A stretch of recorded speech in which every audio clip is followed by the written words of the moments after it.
Burning Point. Hello and welcome to the show with me, Katerina Kudashkina. Recent statements made by Ukrainian and NATO officials suggest Kiev is considering new military offensive in the breakaway regions. Earlier this week, American General Philip Breedlove, the commander of NATO forces in Ukraine, was quoted by the CNN as saying that Russian tanks, Russian artillery, Russian air defense systems, and Russian troops were entering Ukraine. The general, though, failed to provide the numbers and added that NATO, I quote, has seen the same thing as OSCE is reporting. Now, the OSCE, which is the Organization for Security and Cooperation in Europe, has said that its observers spotted large-scale troop movements in the region. It has not identified the origin of the convoys. Meanwhile, pro-independence fighters in Donbass have been warning that Kiev is preparing to break the ceasefire and resume hostilities. This goes well with the recent statements by high-ranking Kiev officials. Speaking on a TV talk show, Horstel Live, Markian Lubkivsky, an aide to the head of Ukraine's security service, said, and I quote, "I believe that sooner or later we will have to start very active actions." In fact, he only repeated what Yuri Lutsenko, an aide to Ukrainian president, used to say. Last month, he pointed out that Kiev only needed ceasefire to get military and financial aid from the West. So is Kiev really planning to break the ceasefire and start another offensive?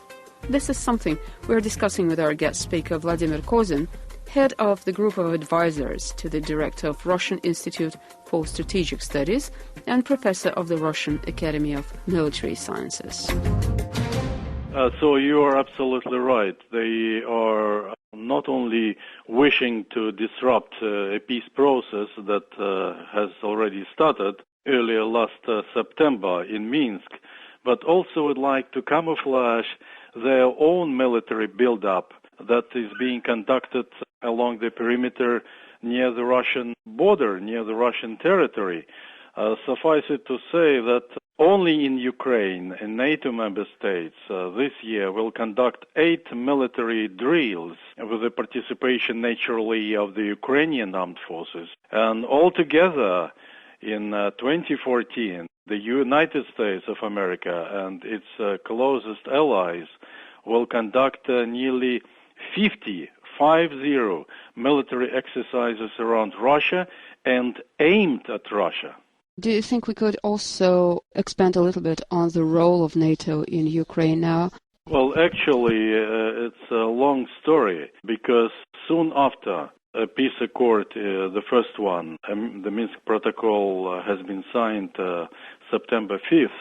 Kiev authorities approached the United States government, and even much earlier when Mr. Peter Poroshenko, the Ukrainian president, visited the United States earlier, he personally asked for extra military assistance from the United States and from major NATO countries, not only on lethal military hardware, but lethal that can fire, can destroy, can kill human beings.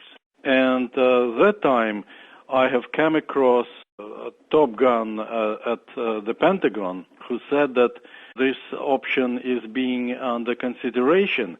And the trip of one of the Kiev's commanders to the United States, I mean, this story has popped up once again. And actually, after Kiev announced that it would like to join North Atlantic Treaty Organization in the immediate future as a full-fledged member, so I will be not surprised if American or NATO-made weapons appear on Ukrainian soil in the Ukrainian armed forces. Because, well, actually, the United States government is seeking to expand the forward-based military installations around the Russian Federation.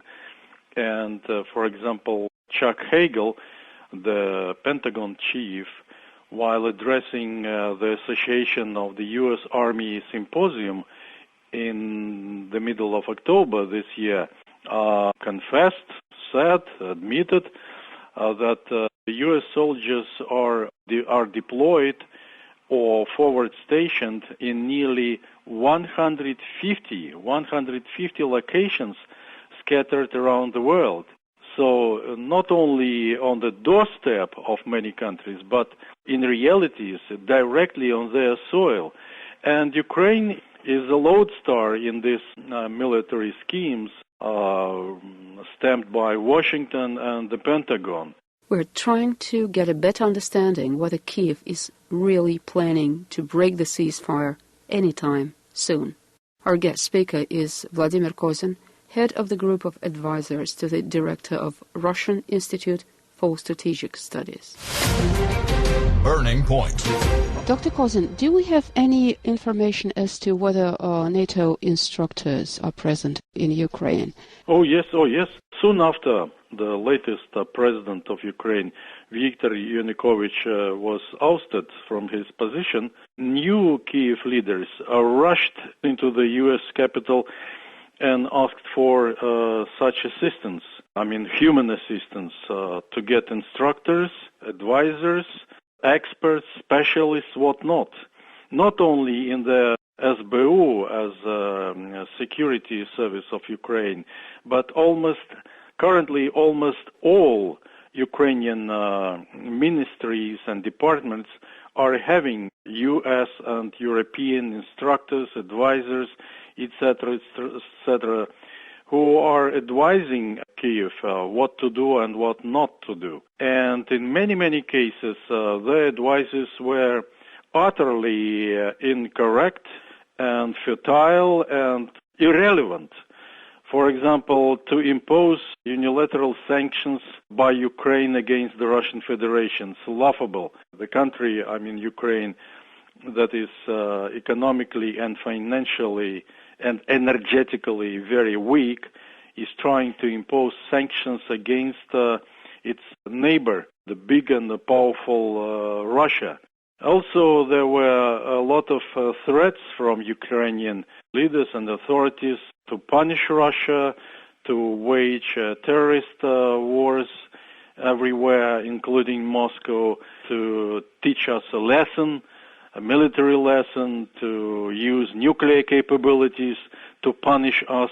What for? I still do not know what for, etc. So, and I think that in the future, Kiev, who has embarked upon the path of being a strictly pro-Western country, will invite more and more advisors to its ruling establishments, to the command and control system in the army, in the special services, everywhere, energy sector, in handling financial issues. But I think that this kind of special care for raising up specific personnel in Ukraine will vanish in the haze, because Americans proved to be inactive in many cases, and plus Ukrainian leaders also proved to be irrelevant, incapable to stamp specific constructive and positive plans and schemes how to handle the country. We have seen a lot of cases. For example, a lot of atrocities that have been conducted in Ukraine has not been revealed who is to blame in Mariupol, in Odessa, and in Kiev itself, when some people have been killed from both sides, from Maidan demonstrators and from Ukrainian police. So the Americans have positive factor.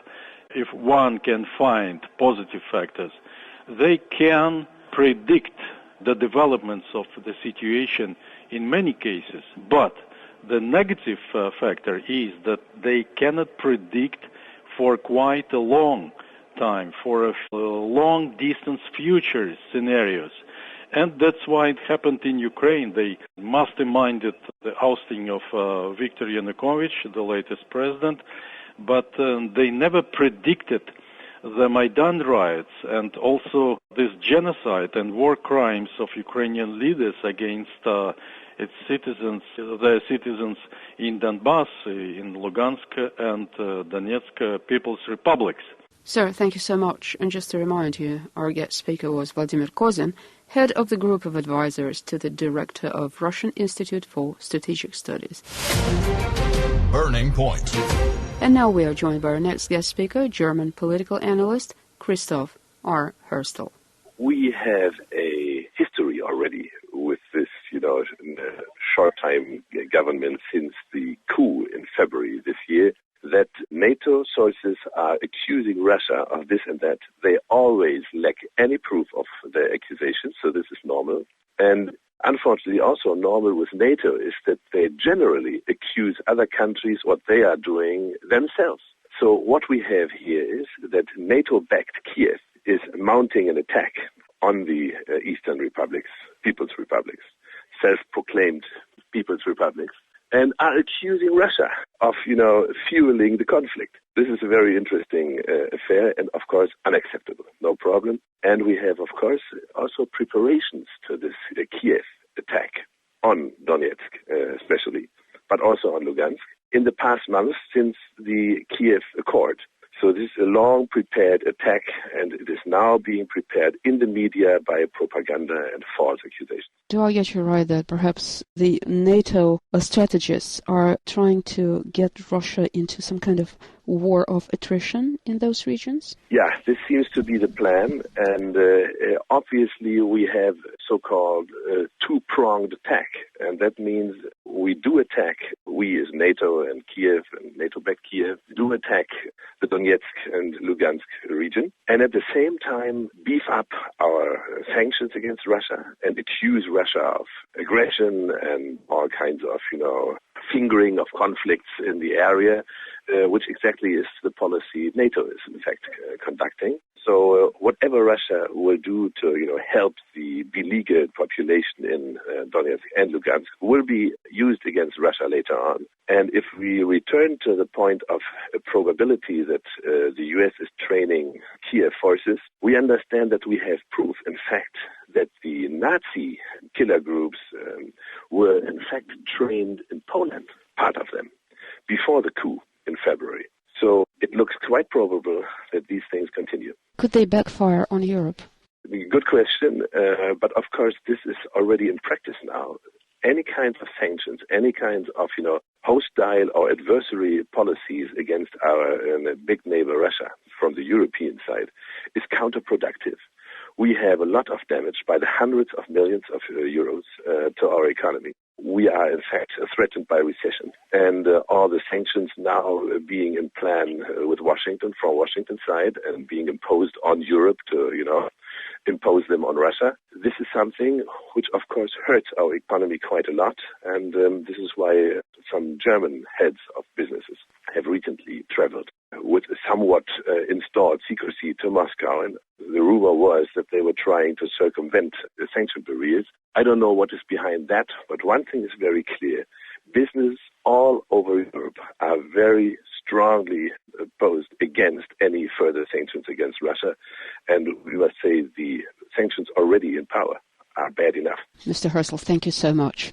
And just to remind you, this time our guest speaker was German political analyst Christoph R. Horstel. Well, and now we end this edition of Burning Point, brought to you by me, Guterina Kudashkina. Thank you so much for staying with us. Goodbye, and take care.